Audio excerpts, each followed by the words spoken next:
The world is an amazing place. It's beautiful, but it has some issues. Take poverty, for instance. It's been around forever and much has been attempted to try and alleviate it. In the 1950s, we used Air Force bombers to drop helpful things from the sky, in part because of our craving for immediate and easy fixes. For years, we thought taking children out of their communities and placing them into orphanages and hostels was the way to go. But too often, all we did was leave a legacy of pain and separation. Putting undue emphasis on helping kids one at a time gave us great fridge photos, but what of the other kids left behind?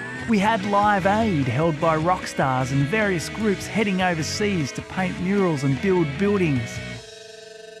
So where are we now? Is poverty still an issue? Well, unfortunately, yes.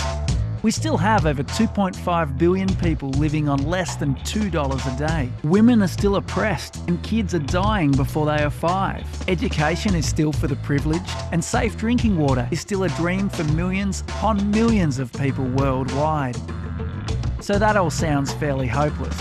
But it's not all doom and gloom. Many are now looking beyond just treating the symptoms of poverty by way of addressing the underlying causes, leading to real change in some very remote settings. Take the Bitan area of West Timor, near the East Timor border. Here some 43% of the population is living below the poverty line, and the majority of its population are remote area farmers with little access to education, health and other opportunities. But despite the hardship and sense of despair, there is reason for optimism. Abner and Betty raised their 2 daughters in a house set on flood-prone land, no larger than a typical Australian lounge room. For many years, the family survived on Abner's income as a motorbike taxi driver, earning less than $2 for a 12-hour day.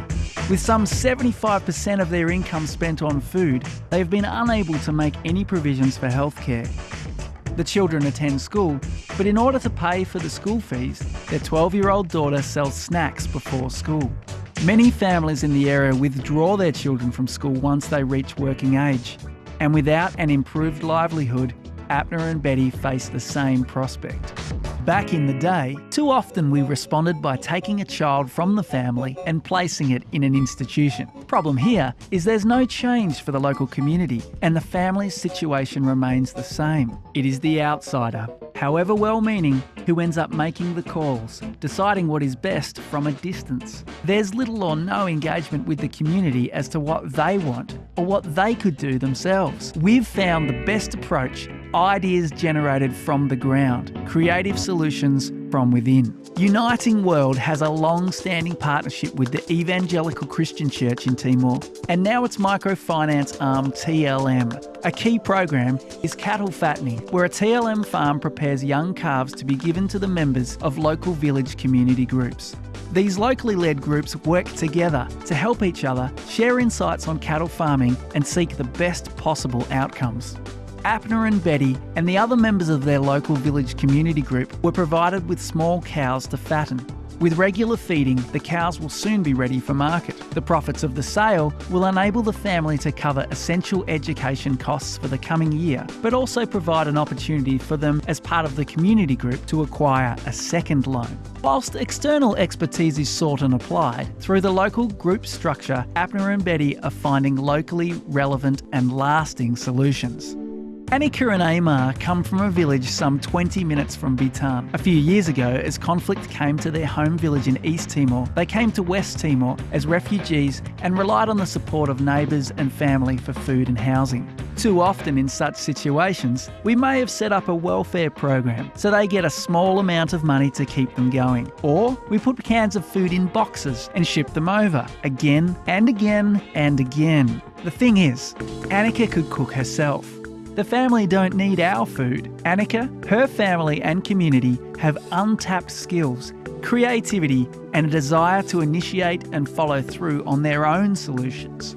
Using recipes passed on from her mother, Annika began to make snacks in her home to sell at the local market. It was not on a scale to lift her family out of poverty, but her drive was noticed by a TLM field officer. With her husband, Annika was invited to join a community group connected to the TLM microfinance program. She and the other members of her community group received loans to begin their businesses. Now, Annika has a viable and expanding enterprise that supplies her home-cooked snacks to more and more market stalls in her community.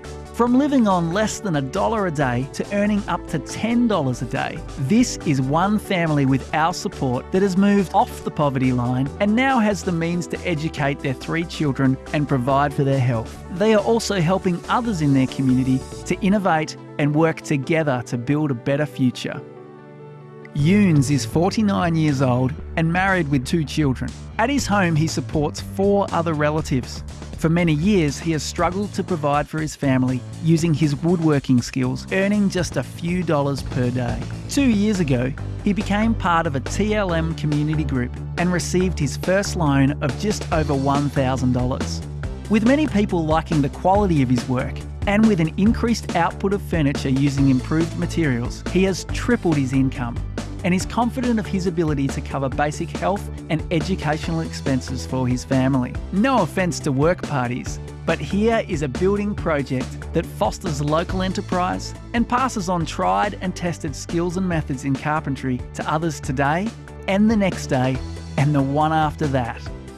So when it comes to enabling lasting solutions to poverty, there are approaches that are ineffective. But in West Timor, we see an approach to development that is creating lasting change. When development involves local initiative, implementation and ownership, and also people working together to understand the root causes of the poverty they are experiencing, they can discover ways that, given essential opportunities and support, they can lift themselves out of poverty. Now that's good development.